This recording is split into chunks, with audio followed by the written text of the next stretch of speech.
tsara toko fahafito.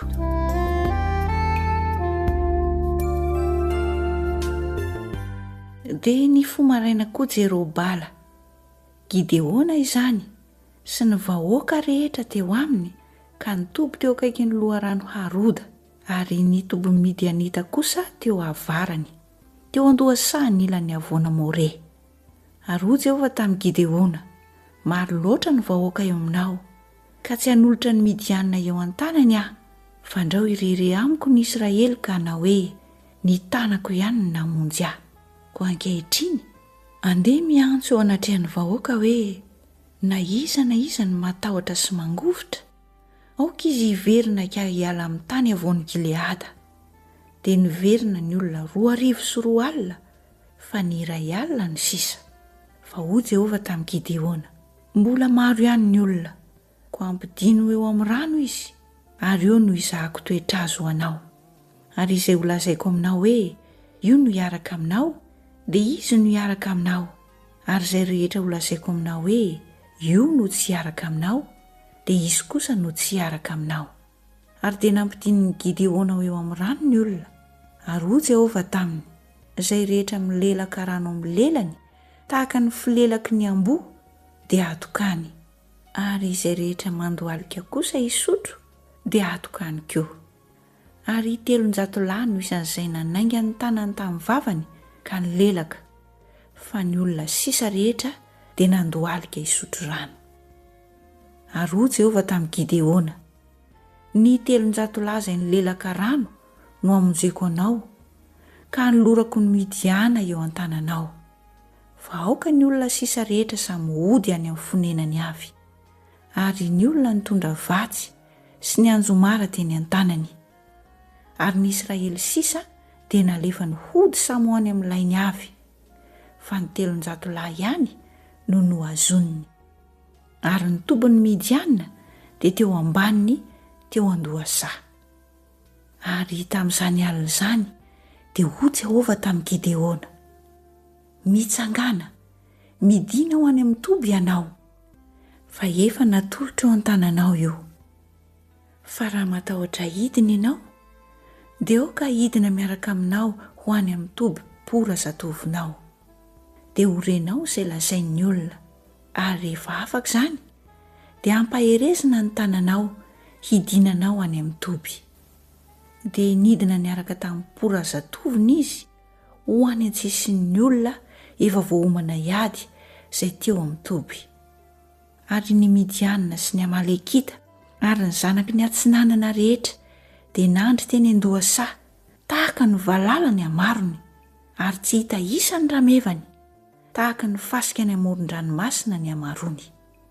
Ary raha tonga tao Gideona, indro nisy lehilahy nilaza nofo tamin'ny namany ka nanao hoe nanofy aho, ka indro nisy mofo vary ordianiko didio ao amin'ny tobin'ny Midianina ka nankamin'ny lay anankiray, dia nampiongana ka nampivadika azy, ka dia nipetraka teo ny lay.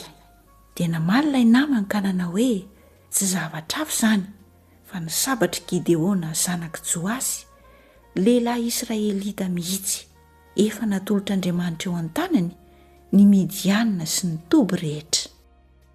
Ary rehefa reny Gideona ny filazan'ny nofy sy ny heviny dia nivavaka izy, ary niverina ho any amin'ny tobin'ny Israely izy ka nanao hoe mitsangana, fa efa natolotra Jehovah eo an-tananareo ny tobin'ny Midianina. Dia nozarainy 3 tokony 700 lahy, ary samy nomeny anjomara iray avy ho eny an-tanany, ary siny tsy nisy rano sy fanilo tao anatiny. Dia hoy izy taminy, mijery ahy ianareo ka manaova arak'izay ataoko, ary indro raha mankany amin'ny sisin'ny toby aho dia izay ataoko ihany mba hataovinareo koa. Raha mitsoka ny anjomara izasy izay miaraka amiko, dia mba mitsofa ny anjomara manodidina ny toby rehetra koa ianareo, ka miantsoa hoe any Jehovah sy Gideona. Dia nankany amin'ny sisin'ny toby tamin'ny fiandohan'ny fiambenana faharoa Gideona sy ny 100 lahy izay teo aminy, raha voalatsaka ny fiambenana. Dia nitsoka ny anjomara ireo sady namaky ny siny teny an-tanany. Dia mba nitsoka ny anjomara avokoa ny 3 toko sady namaky ny sininy ka niazona ny fanilo teny an-tanany ankavia ary ny anjomara teny an-tanany ankavanana mba ho tsofiny dia niantso hoe izy ny sabatra Jehovah sy Gideona ary samy mijanona teo amin'ny fitoerany avy manodidina ny toby izy rehetra dia niazakazaka ny miaramila rehetra ka nananana sady nandositra dia nitsoka ny anjomara ny 300 lahy ary nampifameleziny Jehovah tamin'ny sabatra ny miaramila eran'ny toby rehetra dia nandositra hatrany Betisita izy ka hatrany Zerera sy hatramin'ny faritany Abela Meola akaiky ny Tabata dia nivory ny lehilahy ny Israely avy tany Naftaly sy Asera ary Manase rehetra ka nanenjika ny Midianina ary Gideona naniraka olona hitetiny tany avoany Efraima rehetra ka nanao hoe midina hisakana ny Midianina ka vonjeo ny rano eo alohany hatrany Betibara sy Jordana dia nivory ny lehilahy rehetra amin'ny Efraima ka namonjy ny rano hatrany Betibara sy Jordana ary nisambotra ny andriana roa lahy Midianina izy dia Oreba sy Zeba ary Oreba novonoiny teo ambonin'ny vatolampiny Oreba ary Zeba novonoiny teo amin'ny famiazam-boaloboky Zeba dia nanenjika ny Midianina izy ary ny lohany Oreba sy Zeba dia nentiny tany amin'ny Gideona tany andafiny Jordana